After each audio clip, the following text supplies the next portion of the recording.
Okay, so today I'm going to just quickly cover off fixings between parts and tolerances a little bit as well. So one of the common ways of fixing that I tend to use is screws, and the way I do that is if I decide where I want to make a hole, I'll do, and what I'm using is I'm using 3.6 millimeters for a 3mm screw, just to give me, when you put the screw in, it works relatively okay. So I modify split body, and then I can actually make the screw hole into that body, leaves me with a spare piece which I can just delete. So, oops, didn't turn the timeline off, which isn't, I always do. Continue, right? So just delete that one. There we go. And then I do a 1.75 chamfer on that.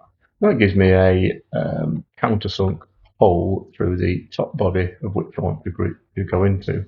Now, to connect to this one, what I can do is modify split body, select the bottom one, and select that middle piece there.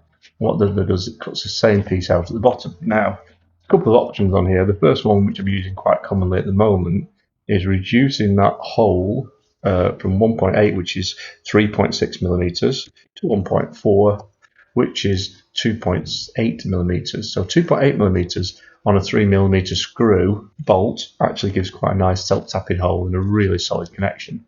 So now I can just drop a screw through there, self-tap into that, and holding those two pieces together. The other way that I would often do this, and I'll just go back to my original design. There we go. There we go. So the other way I would do this is modify split body, select the middle bit of that there, exactly the same as I did before, and I would put a square nut in. So to do a square nut, what I'll do is I'll draw on this surface here, create rectangle, center rectangle, and again, tolerances I do for a 3mm, it would be 6.2 by 6.2 or thereabouts, and that gives me my square nut. So how do I get the square nut where I want it to be? Well, what I do is I highlight the whole square nut and I simply extrude 3mm up, making sure that it's a new body. And then deciding how I'm going to slot this into where it needs to be, I'll pull that out to there. So now I've got this body, and what I'll do with this then is I will move this into -3mm so that it's level with the surface, and then I might do another 2mm deeper, -5mm. So now what I've got is I've got a little slot that I know ends up in the right space for that square nut, and then I'll just modify, combine this one with that, do it as a cut, get rid of the whole piece, and there we go. So what you've got there, if I just do a quick sectional analysis, if you just look down, you can see it's got a little channel you can drop a square nut in, and that will join the two. So that's a couple of joints that would also do.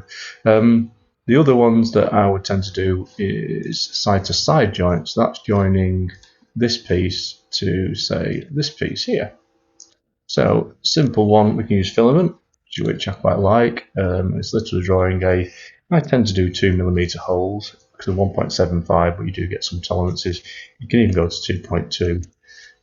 Just draw a couple of 2.2 holes. Obviously, you can position these much better if you're doing it properly. And then highlight that bit, bring the other piece back in that you want to join to, and extrude. This time, where it's got direction, select symmetry, and what you'll find then is it'll pull off in the opposite directions. It'll dig into, so you can do 6mm for example, it'll dig into the two like that, and there you go. Very, very quick way of creating two little alignment holes, so that you can actually get the two joined together. The other one that I've started to use, which I really like, is the 3mm grub screws, and a little bit more longer to do that. But what I tend to do is I first of all make a blank, which is a part that I can then use to make holes, and I'll show you how to do that. So 3mm, I use 3mm by 10. I tend to make the blank 12mm. Okay, just so it's got a little bit of extra tolerances. And then what I'll do is I'll just quickly cut this in half like that. Modify split body, and I'll show you why I'm doing this in a second very quickly. And that lets me then actually start to create a bit on the outside of here, because what I tend to do is I like to put these little ridges, and I'm not around these. So great, great angular pattern.